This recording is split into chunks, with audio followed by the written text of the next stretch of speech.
আসসালামু আলাইকুম রহমতুল্লাহি বারাকাতুহ। সংক্ষিপ্ত সময়ের জন্য আজকে আপনাদের সামনে হাজির হয়েছি। আমার অনেকখান থেকে ফোন আসতেছে যে আজকে শবে বরাত, যেটাকে ভাগ্য রজনী বলা হয়, এই রাত্রির বন্দেগী কি হবে। ভাগ্যটা তো আল্লাহ পাক সৃষ্টির আগে নির্ধারণ করে দিয়েছে, তাহলে এইটা আবার ভাগ্য রজনী হয় কিভাবে।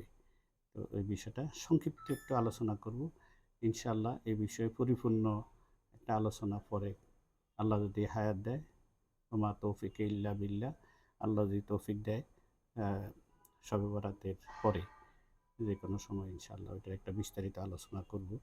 তাত্ত্বিক একটা আলোচনা করার আশা রাখি, বাকি আল্লাহ পাক যদি কবুল করেন। আজকের এই রাত্রি সম্বন্ধে আল্লাহ রাব্বুল আলামিন সূরা দোখানের ভিতরে বলছেন, আউযু বিল্লাহি মিনাশ শাইতানির রাজিম, বিসমিল্লাহির রহমানির রহিম, হামিম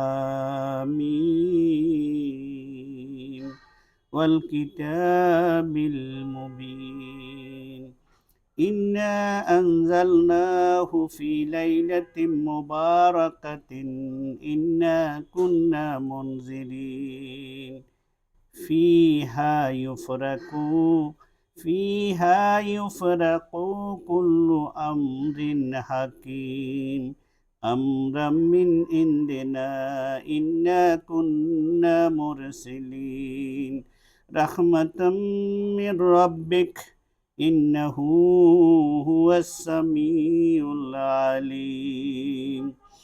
আজকে এই আয়াতগুলোর পুরো আলোচনা আমি করব না, শুধু ফিহা ইউফরাকু কুল্লু আমরিন হাকিম এই অংশটুকু আপনাদের সামনে বলবো। আল্লাহ পাক বলতেছেন যে এই রাত্রিতে আমি ফয়সালা করি কিসের, যে ফিহা ইউফরাকু কুল্লু আমরিন হাকিম, আমার পক্ষ থেকে আমি ফয়সালা করে দিই মানুষের ভাগ্যের। কি ভাগ্য সে? সে ভাগ্যটা হলো এই মানুষটা কতক্ষণ তার হায়াত আছে সেটা আজ নির্ধারণ হয়। এই বছরটা আগামী বছরটা তার কেমন যাবে এটা আজ নির্ধারণ হয়ে যাবে। এই বছরে সে কি লাভ করবে, কি অ্যাচিভ করবে, এটা আজকে লেখা হয়ে যাবে। এই বছরে তার রোগ বালাই অসুখ বিসুখ কেমন হবে এটা লেখা হয়ে যাবে। এখন প্রশ্ন হচ্ছে যে, যেটা আমাকে কাছে আপনারা জানতে চেয়েছেন, সেটা হচ্ছে যে ভাগ্য তো আমাদের লেখা আছেই, ভাগ্য তো লেখা আছে, তাইলে আজকে আবার কি ভাগ্য লেখা হবে? আচ্ছা, একটা হচ্ছে যে ভাগ্য আমাদের সৃষ্টির আগেই আমরা কতদিন বাঁচবো, কি করব, কোথায় খাবো, কোথায় ঘুমাবো, সব কিছু নির্ধারণ করা আছে। তাইলে আজকে কি হয়? একটা হচ্ছে কানুন, আরেকটা হচ্ছে কুদরত। আল্লাহ পাকের বিধানে দুটো, একটা হচ্ছে কানুন আইন, আরেকটা হচ্ছে কুদরত। এখন যারা কুদরতকে বিশ্বাস করে না তাদের জন্য সমস্যা, যারা শুধু কানুন বিশ্বাস করে তাদের জন্য এটা খুবই সমস্যা, কঠিন সমস্যা, যে এটা তো লেখা আছেই। সেই জন্য মসজিদগুলোর দরজা আজকে বন্ধ থাকবে, অনেক মহল্লায়, অনেক গ্রামে, অনেক পাড়ায় আজকে মসজিদগুলো বন্ধ থাকবে। একদল তো নেমেই যায় এই দিন আসলে। শবে বরাত বলতে কিছু নাই, অ্যাকচুয়ালি এটা শবে, হ্যাঁ শবে বরাত বলতে কিছু নাই। লাইলাতুন নিসফে মিন শাবান, রসুল ফাকর 14ই রজনী, 14 তারিখ দিবাগত রাত্রে, 15 তারিখ যে রাত্রটা সেইটাকে বলা হয় লাইলাতুন নিসফু মিন শাবান। এ রাত্রে দয়াল নবীজি, এটা অনেক কাহিনী, আমি ওইদিকে যাব না, সেটা পরিপূর্ণ বিস্তারিত আলোচনা করব। আজকে আমার প্রশ্নটা হচ্ছে, উত্তরটা হচ্ছে যেটা জানতে চেয়েছেন আপনারা, সেটা হচ্ছে যে ভাগ্য নির্ধারিত করা আছে, তাইলে আজকে আবার কি আছে। এই প্রসঙ্গে আমি কোরআনে মজিদের সূরা ইউনুসের একটা ঘটনার কথা আপনাদেরকে বলি, তাইলে আপনি ক্লিয়ার হয়ে যাবেন। সূরা ইউনুসের ভিতরে আল্লাহ পাক ইউনুস আলাইহিস সালামকে জানাই দিলেন, ইউনুস আলাইহিস সালাম, ইউনুস নবী, ইউনুস আলাইহিস সালাম উনি তার কওমের কাছে হেদায়েতের বাণী শুনাইতেছেন, কিন্তু তারা যখন শুনে না তখন ফয়সালা হয়ে গেছে তাদের 3 দিনের ভিতরে তারা ধ্বংস হয়ে যাবে। ইউনুস আলাইহিস সালাম তাদেরকে বলে গেলেন, আগামী 3 দিন পর্যন্ত তোমরা বাঁচবা, এরপর আর তোমাদের উপরে আসমানি গজব নাজিল হবে। ইউনুস আলাইহিস সালাম ওখান থেকে পাহাড়ে গিয়ে আশ্রয় নিলেন। তার কওম যেই ল্যান্ডে, যে ভূমিতে ছিলেন তিনি, সেই ল্যান্ড থেকে সরে গেলেন। 3 দিন পরে যখন আসমানের কালো মেঘ দূরে গেল, যখন তাদের উপরে মুসিবত আসার সময় হয়ে গেছে, তারা যখন বুঝতে পারছে যে আমাদের উপর মুসিবত আসতেছে, আল্লাহর গজব নাজিল হবে এখন, তখন তারা সকলে মিলি ইউনূস আলাইহিস সালামকে খুঁজতে আরম্ভ করলেন। কিন্তু ওনাকে তো পেলেন না। তখন সমবেত হয়ে মাঠের ভিতরে সকলে খালেস নিয়তে আল্লাহর দরবারে তওবা করলেন যে, "আল্লাহ, তুমি আমাদেরকে মাফ করে দাও। আমরা ইউনূসের যে ধর্ম নিয়ে আসছে আমরা সেই ধর্মের আনুগত্য করব। আমরা তওবা করতেছি যে আমরা অতীতে যা করছি সেই কাজ আর আমরা করব না।" তখন আল্লাহ রাব্বুল আলামিন তাদের সেই মেঘমালাকে যেটা দিয়ে তাদেরকে ধ্বংস করার কথা, অ্যাকচুয়ালি আল্লাহ চায় না তার সৃষ্টিকে ধ্বংস করতে। যখন সীমা লঙ্ঘন করে তখনই ধ্বংস করে দেয়।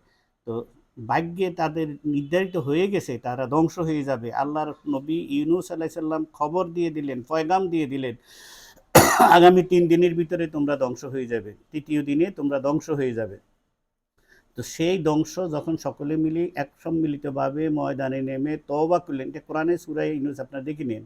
আমি ইনশাআল্লাহ পরে আমার আলোচনায় আয়াতে করিমাগুলা সহ বলব। তো সকলে মিলে সম্মিলিতভাবে যখন ফরিয়াদ করলেন আল্লাহ পাকের দরবারে, তওবা করলেন, কান্নাকাটি করলেন, ফেরত আসলেন, তখন আল্লাহ তাদের সেই তওবা কবুল করে তাদের উপর থেকে আযাবটা সরিয়ে নিয়েছেন।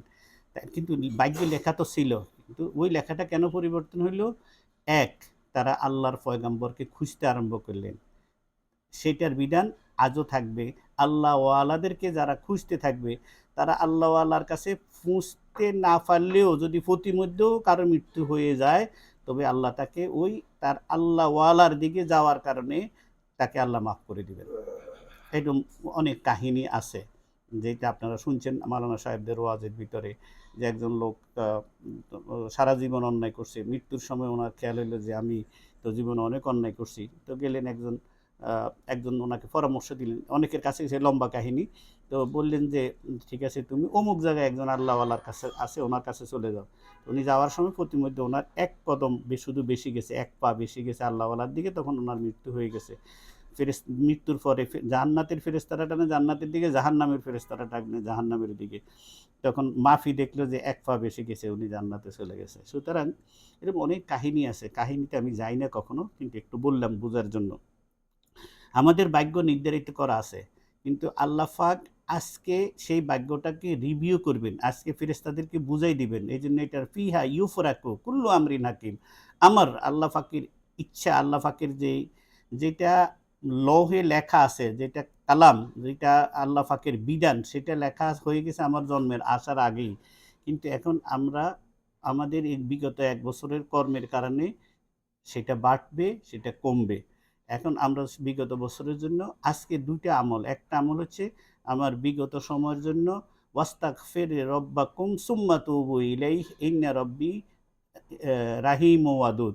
আল্লাহ পাক বলতেছে ওয়াস্তাগফির, ইস্তেগফার করো বিগত যে সময়ের জন্য। ওয়াস্তাগফির, যদি মাফে না করব, যদি আল্লাহ পাক ভাগ্য লিখে রেখেছে এটা যদি ওইটাই হবে, তাইলে ইস্তেগফারের প্রশ্ন আসতো না। আল্লাহ তো রহমানুর রহিম, গাফুর গাফফার। সেজন্য আল্লাহ বলছে ওয়াস্তাগফির রব্বাকুম, ওয়াস্তাগফির, ইস্তেগফার করো রব্বাকুম, তোমার রবের, যিনি তোমার রব, তোমাকে সৃষ্টি করেছেন, তোমাকে রিজিক দিয়েছেন, সৃষ্টি করে ছেড়ে দেন নাই, তোমার লালন পালনের দায়িত্ব তোমার রবের হাতে, তিনি তোমার রব। ওয়াস্তাগফির রব্বাকুম সুম্মা তুবু ইলাইহি, এখন তওবা করো, প্রতিজ্ঞা করো, যিনি তোমার ইবাদতের মালিক, ইলাইহি, যিনি ইবাদতের মালিক, তার কাছে তুমি তওবা করো যে তুমি আর বিগত সময়ে যেই গুনাহটা করছো সেই কাজটা আর তুমি করবা না। ইস্তেগফার মানে বিগত সময়ের গুনার জন্য আল্লাহর দরবারে মাপ চাওয়া, কান্নাকাটি করা। তওবা হচ্ছে প্রতিজ্ঞাবদ্ধ হওয়া যে আমি আর সামনের সময়ে এই কাজটা করব না। তো আমার আল্লাহ বলতেছে ওয়াস্তাগফির রব্বাকুম সুম্মা তুবু ইলাইহি, সকল বিষয়, সকল বিষয়, তোমার পারিবারিক, তোমার ব্যক্তিগত জীবন, ব্যবসায়িক জীবন, তোমার কর্মজীবন, তোমার চাকরি জীবন, তোমার পারিপার্শ্বিক জীবন ব্যবস্থা, সে সব কিছুকে একসাথে বলা হয়েছে সুম্মা। তোমার এই সুম্মা ইলাইহি, সুম্মা তুবু ইলাইহি, তোমার ইলার কাছে, যে তোমার বন্দিগির মালিক, তোমার কর্মফল যেখানে লেখা হয়, তুমি তার কাছে, সেই মাবুদের দরবারে, মাবুদের কাছে তুমি প্রতিজ্ঞাবদ্ধ করো যে তুমি আর কোনো অন্যায় করবা না। সুম্মা তুবু ইলাইহি ইন্না রব্বি রাহিমুন ওয়াদুদ, যদি সেটা করো নিশ্চয়ই, নিশ্চয়ই, কোনো সন্দেহ রাখিও না, কোনো সন্দেহ রাখি না, ইন্না, ডেফিনিটলি, অফকোর্স, অবশ্যই, সন্দেহ রাখলে বেঈমান হয়ে যাবে, তুমি সন্দেহ রাখি না, ইন্না রব্বি, অবশ্যই তোমার রব, রাহিম দয়াময়, রাহিম দয়াময়, ওয়াদুদ প্রেমময়। তোমার রব তোমার প্রতি তোমাকে অনেক ভালোবাসেন। তোমার রবের তোমার তোমার এর থেকে বড় প্রেম কারো সাথে আর হয় না, যেটা তোমার রবের সাথে হয়। তো রবের সাথে প্রেমের মাধ্যম হচ্ছে রসুল্লাহ। যে রসুলকে যত বেশি রসুলের সাথে প্রেম করবে, তার সে আল্লাহর সাথে তত তার মর্যাদা বৃদ্ধি হয়ে যাবে। প্রেম কোনো বায়বীয় জিনিস না। প্রেম হচ্ছে রসুলের পাকের প্রতি যার যত গভীর ইশকে হয়ে যাবে, আদব মহব্বত, আদব আদব মহব্বত, ইশক, ইশকের চূড়ায় যখন পৌঁছে যাবে, তখন এটাই হলো ভালোবাসা মূলত। ইশক যখন আর মাহবুবকে ছাড়া আর কিছুই দেখে না, শুধু চতুর্দিকে যেই দিকে তাকায় শুধু দয়াল নবীকেই দেখে, সেটার নাম হলো ইশক। যখন এই স্তরে পৌঁছে, তখন আল্লাহ রব্বুল আলমিন আল্লাহ সেই বান্দাদেরকে যত বড় গুণাগারে হোক মাফ করে দেয়, শুধু ওই ব্যক্তিকে যে শিরকে লিপ্ত আছে, যে মুনাফেকিতে লিপ্ত আছে। এক শিরেককারী, দুই মুনাফেক। যে মুনাফেক আল্লাহ তাকে ক্ষমা করবে না। মিথ্যাবাদীকেও আল্লাহ ক্ষমা করবে না। যে লোকটা মিথ্যা বলে, মিথ্যাটাই হয়েছে মুনাফিকের প্রথম কথা।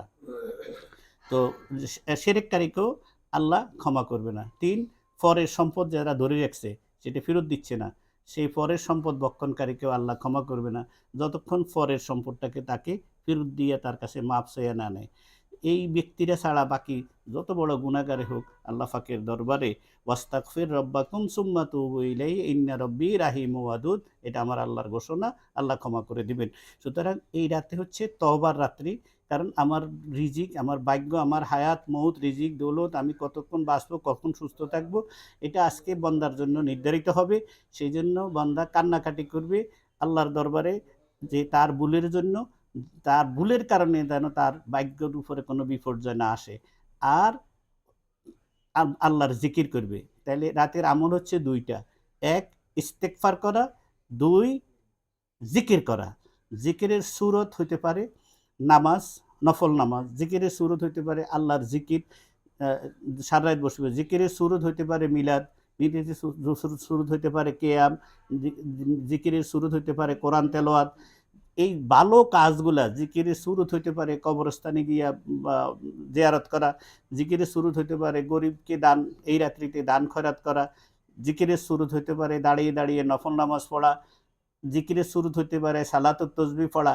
যার কাছে যেটা ভালো লাগে, যার কাছে যেটা নফল বন্দিগি, যে যেটাতে স্বাদ পায়, সে সেটাই করবে আজকের রজনীতে।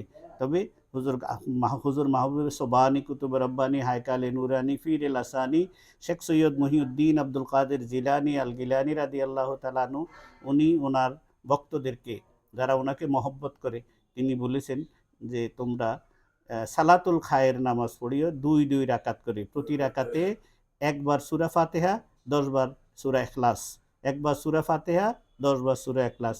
২ রাকাত পড়িবা, সালাম ফিরাইবা, আবার ২ রাকাত পড়ে ৪ রাকাত হইব, বসে আল্লাহর জিকির আজকার করি, নবীজির উপরে দুরুদ ও সালাম পড়ি, আল্লাহর দরবারে বেশি বেশি করে কান্নাকাটি করো, মুনাজাত করো, ফরিয়াদ করো, আল্লাহ আমার ভুল হয়ে গেছে, মাফ চাই, আমাকে সেটা দাও। রব্বানা আতিনা ফিদ দুনিয়া হাসানাতাও ওয়া ফিল আখিরাতি হাসানাতাও ওয়া কিনা আযাবান্নার।